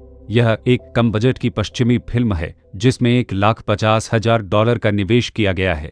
मैं मैनेजर कोहेन से बात करने आया था। मैं इस फिल्म के निर्माण के लिए कंपनी से कर्मियों और उपकरणों को किराए पर लेने पर चर्चा करना चाहता हूं। बेशक अगर नूह निवेश करने के लिए तैयार है तो मैं भी निवेश स्वीकार करने को तैयार हूं। रुद्र ने मुस्कुराते हुए कहा, निवेश बंटवारा क्या है? कोहेन ने पूछा। रुद्र ने कहा, नोलन निर्देशक, सिनेमेटोग्राफी, प्रॉप, संगीत और पूरी प्रोडक्शन टीम के साथ साथ 30 हिस्सेदारी लेकर अग्रिम फंड सहित सभी खर्चों के लिए जिम्मेदार हैं। कोहेन ने गहरी नाराजगी व्यक्त की। यह सहायक रुद्र कुछ भी निवेश नहीं करने की योजना बना रहा था, जिससे नूह को सभी अग्रिम धनराशि पूरी तरह से निवेश करने की अनुमति मिल गई, और फिर भी वह सिर्फ एक स्क्रिप्ट के साथ 70 हिस्सा लेना चाहता था। उसे ऐसी बातें कहने की हिम्मत कैसे हुई? कोहेन ने मानसिक रूप से रुद्र को अज्ञानी और अहंकारी करार दिया। कोहेन ने निवेश प्रस्ताव को वीटो कर दिया। फिर निवेश के बारे में भूल जाइए। नूह की वित्तीय स्थिति तंग है। इस साल हमने वार्नर के साथ सहयोग समाप्त किया है और इतनी जल्दी किसी अन्य निवेश की योजना नहीं बना रहे हैं। रुद्र ने मन ही मन सोचा, मैंने तुम्हें अवसर दिया, अयोग्य होना तुम्हारी अपनी गलती है। ठीक है, चरों किराए की स्थिति पर चर्चा करते हैं, रुद्र ने मुस्कुराते हुए कहा। कर्मियों और उपकरणों को किराए पर लेना हॉलीवुड की प्रथा है। हॉलीवुड में हजारों फिल्म कंपनियां हैं, लेकिन केवल कुछ दर्जन के पास ही वास्तव में व्यापक उत्पादन क्षमताएं हैं। अधिकांश फिल्म कंपनियां उपकरण और कार्मिक किराए पर लेती हैं। नूह हाल ही में निष्क्रिय रहा है। मैंने भी इस स्थिति को देखा और एक फिल्म शुरू करने की तैयारी की। लंबे समय तक बिना काम के रहने से आंतरिक रूप से समस्याएं पैदा होंगी, खासकर अस्थिर मनोबल के साथ। क्या आपको ऐसा नहीं लगता? मैनेजर कोहेन, रुद्र ने कोहेन से कहा। कोहेन अचंभित रह गए। हम बस पट्टे के बारे में बात करने जा रहे थे। आप कंपनी के मामलों पर चर्चा क्यों कर रहे हैं? फिर अचानक उसका दिमाग घूम गया। बॉस सिगेल के बारे में सोच रहा हूं। रुद्र बॉस का सहायक है। यह जानते हुए कि फिल्म प्रोजेक्ट वार्नर ब्रदर्स को दिया गया था और कंपनी का आंतरिक संचालन संघर्ष कर रहा है, क्या यह आलोचना उनके खिलाफ है? रुद्र सिर्फ एक सहायक है। वह किसी फिल्म प्रोजेक्ट को पूरा करने की क्षमता कैसे रख सकता है? यह निश्चित रूप से बॉस का सिगेल का आदेश है, और यह पैसा भी संभवतः बॉस का ही है। क्या यह खुद की तरफ इशारा है? यदि वह दोबारा अच्छा प्रदर्शन नहीं करता है तो संभवतः उसे कंपनी से बाहर निकाल दिया जाएगा। उनके पहले यह सहायक रुद्र सिगेल का विश्वास पात्र है, जिसे उसकी देखरेख के लिए कंपनी में भेजा गया था। यह फिल्म प्रोजेक्ट भी एक परीक्षण है। उसे निश्चित रूप से अच्छा सहयोग करना चाहिए और बॉस के सामने रुद्र को उसके बारे में बुरा नहीं बोलने देना चाहिए। रुद्र को इस बात का एहसास नहीं था कि उसके कुछ शब्द कोहेन को इतना सोचने पर मजबूर कर देंगे। ऐसा कहने के पीछे उनका इरादा सिर्फ कम कीमत पर बातचीत करना था, लेकिन सहायक की भूमिका के कारण कोहेन का मन कई विचारों में घूम गया। प्रबंधक कोहेन, मैं नूह में पूरी टीम को किराए पर लेने की योजना बना रहा हूं, तो क्या आपको कीमत पर छूट नहीं देनी चाहिए? रुद्र के शब्दों ने कोहेन को चौंका दिया। सहायक, रुद्र भी कंपनी का हिस्सा है। स्वाभाविक रूप से आप छूट प्राप्त कर सकते हैं। कंपनी की एक लीजिंग मूल्य सूची है, हम आपको 30 छूट देंगे। सहायक, रुद्र इस बारे में कैसा महसूस करते हैं? कोहेन ने पहले से ही उच्चतम संभव छूट की पेशकश करते हुए रुद्र के साथ अच्छे संबंध स्थापित करने का फैसला किया था। 30 की छूट, मैं इससे बहुत संतुष्ट हूं। हालांकि प्रबंधक कोहेन, मेरे पास अभी पर्याप्त धन नहीं है। मैं कंपनी को कर्मियों का किराया अलग अलग तरीके से दे सकता हूं। जहां तक उपकरण और प्रॉप किराए की बात है, क्या हम इसे अस्थायी रूप से छोड़ सकते हैं? रुद्र ने कहा। उसके पास ज्यादा पैसा नहीं है और वह नहीं जानता कि बाद में उसे कितने की आवश्यकता होगी। आपातकालीन स्थिति से निपटने के लिए पहले से ही थोड़ी बचत करना, हाथ में अधिक धनराशि रखना महत्वपूर्ण है। कोहेन परेशान दिख रहे थे। उन्होंने पहले ही सबसे अच्छी कीमत की पेशकश कर दी थी और अब रुद्र शर्तें जोड़ रहे थे। उपकरण और प्रॉप्स का किराया अस्थायी रूप से छोड़ने का मतलब है कि यदि बाद में आपके पास पैसे खत्म हो जाते हैं या फिल्म को पैसे की हानि होती है, तो यह सौदा एक बुरे ऋण में बदल सकता है और उसे अनिवार्य रूप से दोषी ठहराया जाएगा। लेकिन रुद्र की स्थिति को देखते हुए, भले ही फिल्म को पैसे का घाटा हुआ हो, यह सब बॉस का पैसा है। ठीक है, मैं उपकरण किराए को स्थगित करने के लिए सहमत हूं, कोहेन ने कहा। रुद्र संतुष्ट होकर महाप्रबंधक के कार्यालय से चला गया और कोहेन ने राहत की सांस ली। आखिरकार वह इस आदमी से निपटने में कामयाब रहा। ऐसी रियायतें देकर उसने सोचा कि थोड़े समय के लिए रुद्र उसके बारे में बॉस से शिकायत नहीं करेगा। निदेशक के कार्यालय में पहुंचकर रुद्र ने देखा कि नोलन मेज पर कुछ लिख रहा है। एक आवाज सुनकर नोलन ने अपना सिर उठाया और रुद्र को देखकर उठ खड़ा हुआ और उसका चेहरा रगड़ा। नोलन, क्या तुम कल रात घर नहीं गए? रुद्र ने आश्चर्य से पूछा। नोलन ने मुस्कुराते हुए कहा, मैंने 2 साल से निर्देशन नहीं किया है। आखिरकार मुझे एक अच्छी स्क्रिप्ट मिल गई। मैं अंदर और बाहर उत्साहित महसूस कर रहा था। पिछली रात मैं यहाँ न्यूटन और अन्य लोगों के साथ सुबह होने तक चर्चा कर रहा था। मन में कई विचार आए, मैंने तुरंत उन्हें लिख लिया और अनजाने में पूरी रात व्यस्त रहा। यह सब तय हो गया है, अब से आप द वाइल्ड बंच के निर्देशक हैं। नूह के उपकरण और कर्मी आपके लिए उपलब्ध हैं, रुद्र ने कहा।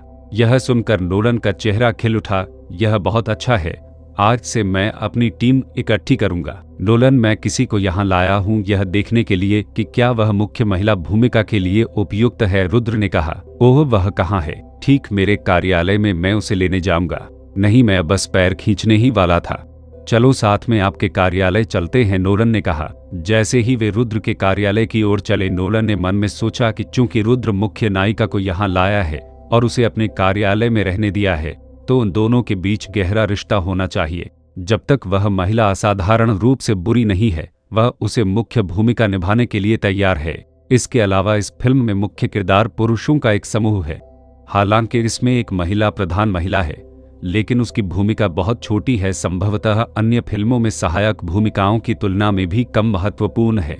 यह बिल्कुल भी जरूरी नहीं है। कल उसने सबसे ज्यादा जिस चीज के बारे में सोचा वह था जय के चरित्र को उजागर करने के लिए एक उपयुक्त अभिनेता की तलाश करना।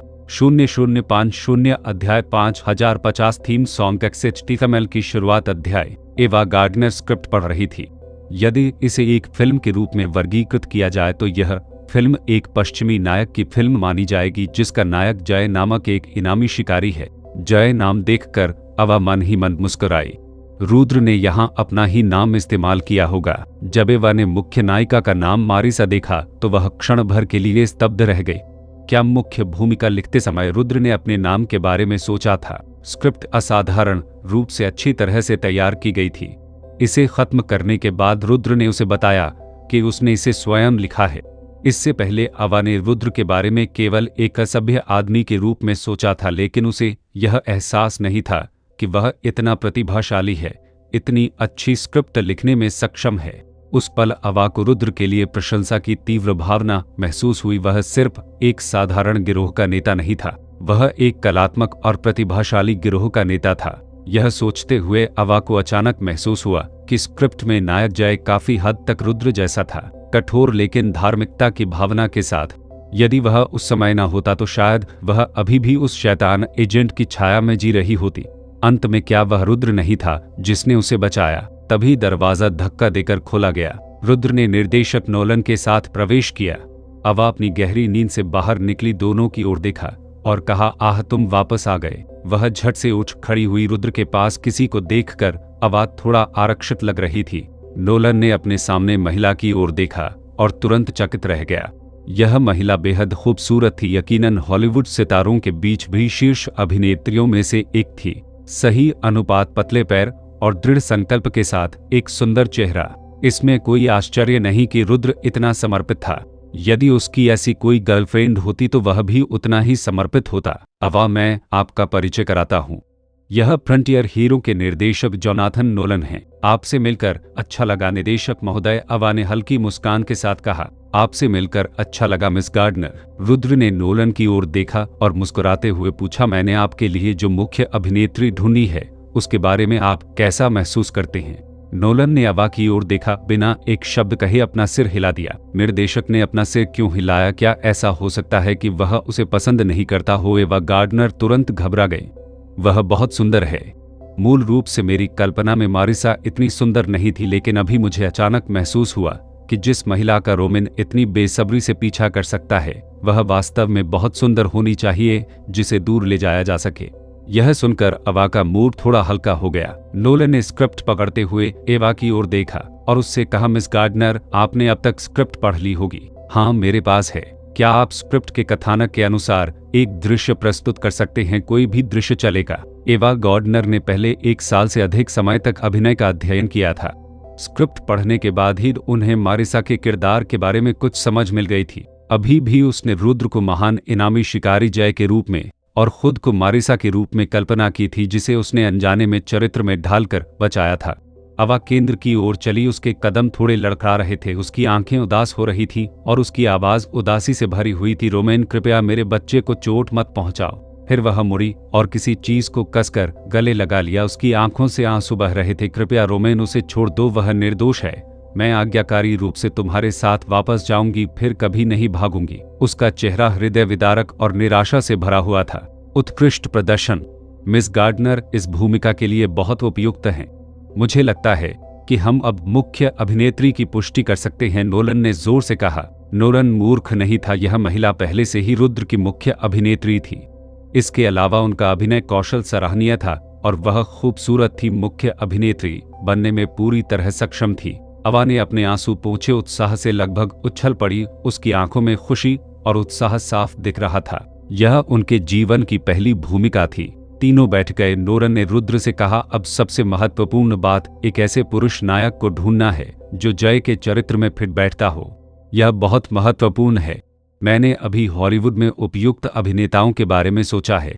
कुछ ऐसे हैं जो अच्छी तरह से फिट हो सकते हैं। मुझे हेनरी फोंडा से बहुत उम्मीदें हैं, लेकिन उनका वेतन लगभग 3,50,000 है, जो बहुत महंगा है। मैक्रे या कुबर्न काम करेंगे, लेकिन उनकी फीस भी 1 लाख से ऊपर है। रुद्र ने सीधे तौर पर इनकार करते हुए कहा, जैसा कि मैंने कहा, यह फिल्म लोकप्रियता के लिए सितारों पर निर्भर नहीं करेगी।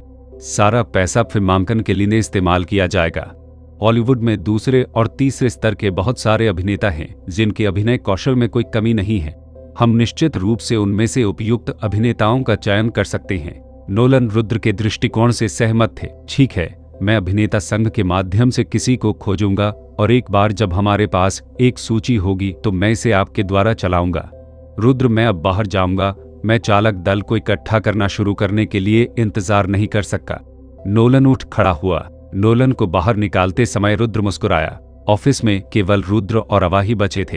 अवा ने तुरंत अपना संतुलन खोते हुए खुद को रुद्र पर फेंक दिया। रुद्र, मैं वास्तव में मुख्य अभिनेत्री बन सकती हूँ। मैं बहुत खुश हूँ। यह एक सपने के सच होने जैसा है। क्या यह एक खूबसूरत सपना है? तो चलिए सपने देखते रहें, कभी नहीं जागेंगे। अपनी उत्तेजना कम होने के बाद अवा ने स्क्रिप्ट को फिर से उठाया, ऐसा मानकर कि यह दुनिया की सबसे खूबसूरत चीज थी।